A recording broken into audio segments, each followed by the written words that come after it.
You right now that in the Rajya Sabha, Finance Minister Nirmala Sitharaman has already laid the white paper, the much awaited white paper, focusing on not just the achievements of the NDA regime, but also the economic failures of the UPA regime, which the NDA has claimed was their task to sort of clear up. And for more details, let's quickly go across to Pallavi Ghosh, who's joining me on the phone line. Pallavi, shed light on what has been the key focus of this white paper so far. It just lasted a couple of seconds, really, Akanksha, where the Finance Minister Nirmala Sitharaman stands up and she presents a white paper on the state of the economy. But this is a hint which was coming in consistently from the Prime Minister over the last couple of weeks, and the Finance Minister herself had said it during the vote on account that there is going to be, after 10 years, a white paper on the state of the economy, which essentially gives a long list of how the economy was completely mismanaged during the UPA time from 2004 to 2014, which is the 10 years, and in stark contrast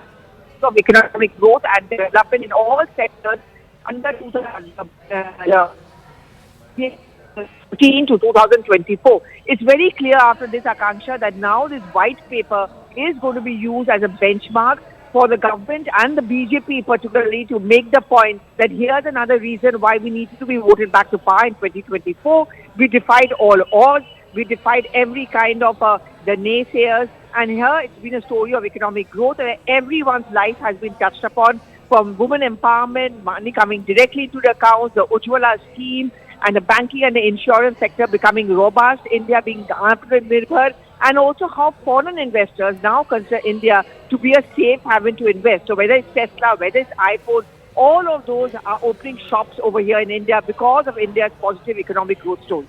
It's interesting that you, Pallavi, highlight the fact that, this is now the benchmark of the Lok Sabha campaign for the BJP. Having said that, on the very day, we've seen the Congress headed by Mallikarjun Kharge come out with that black paper. What does that speak now when you have the Finance Minister unveiling this white paper? She just took few seconds, as you highlighted. It's all for the viewers and the public to see.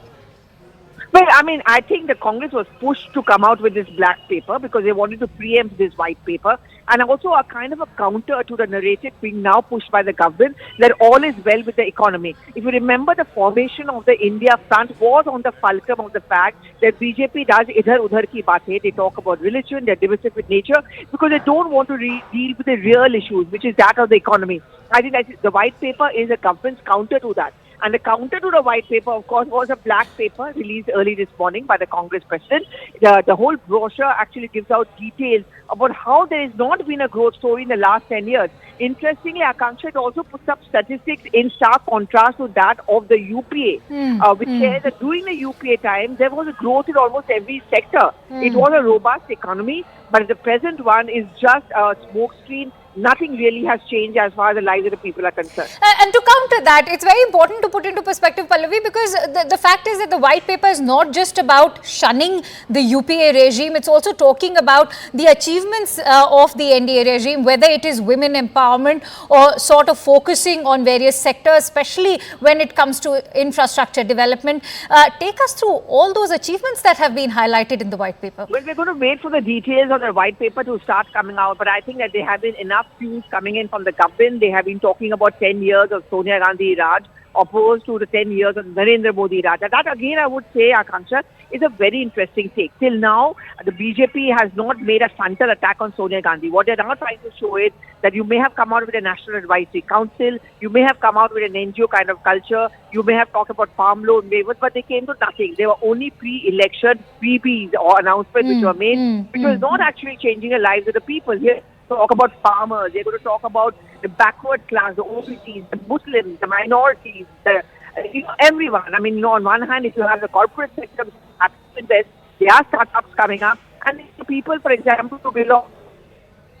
And Pallavi, the interesting win-win situation out here for the NDA, of course, for Prime Minister Modi primarily, is how he has milked not just Rashtra but also the Rajniti coming out of the white paper versus black paper face-off. We've seen him already speak in the interview he gave to CNN News 18 in 2016, where he's talked about how he wanted to present that paper right back in 2016 or 2014 itself, but he held back because he wanted to prioritize the nation's reputation on the global stage. And today also, he's very successfully sort of changed the narrative when he's called the black paper a kala tika. Yes, and a kala tika essentially denotes कि नजर नहीं लगाना चाहिए. That means nothing is going to be harming the Indian country, India's growth story. That's what the Prime Minister was taking. Also pot shots.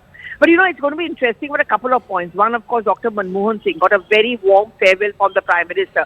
But the white paper essentially questions Dr. Manmohan Singh's regime of 10 years. He's been one of the world's renowned economists who also... That's also a question which is being asked by the Prime Minister through the white paper. That's one story which is going to be talked about.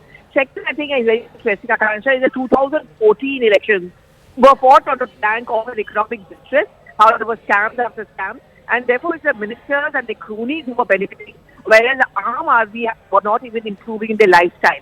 Today, after 10 years, and the government thinks that this can be a perfect 10 years of benchmark, after 10 years, the UPA is being contrasted with that of the NDA. So that's what they're talking about. Second criticism, as I just spoke about, the Congress often makes the point that the government or the BJP doesn't want to talk about the state of the economy. These are going to be facts and figures and statistics which are going to be given off by the BJP through the white paper, to show how there has been a sector by sector, segment by segment growth as far as the country is concerned. Pallavi, at the same time, we've seen the NDA regime and, of course, especially the BJP government now take pot shots at the UPA, especially when it comes to dynasty politics. In the past few days also, we've seen the narrative not just attack the dynasty politics of it, but also take after the Nehru legacy, because even when the finance minister has been referring to the state of the economy, she's constantly referred to how she and Prime Minister also has constantly dismissed how Prime Minister Nehru had no faith in the country, in the masses of the country. At the same time, how they in fact led to the bankruptcy of major sectors like banks, insurance, even other financial services. Absolutely. The details of the white paper, of course, are already being put out, and the details of the white paper. And one of the main points which was talked about by the Prime Minister himself was the fact that how the banking and insurance sector, which is considered to be the spine or the backbone of any economy, has completely been hurt. And this is something which this government has changed. We have made the banking sector robust because of its various fiscal policies, and where, there have been opportunities for the people to invest their money and safely to do so. No collapse of the banking or the insurance sector. In fact, if you remember, the Prime Minister during the Rajya Sabha address had also spoken about the LIC. There was a time when LIC was not going through a very good period. And he said that LIC is also something which is actually the savings of the poorest of the poor. And a lifetime savings. There was no guarantee. There was no security. All of that is being changed by this government. And that revamping, not just for the poor, but also for the socially marginalized, whether it is women, talking about women empowerment.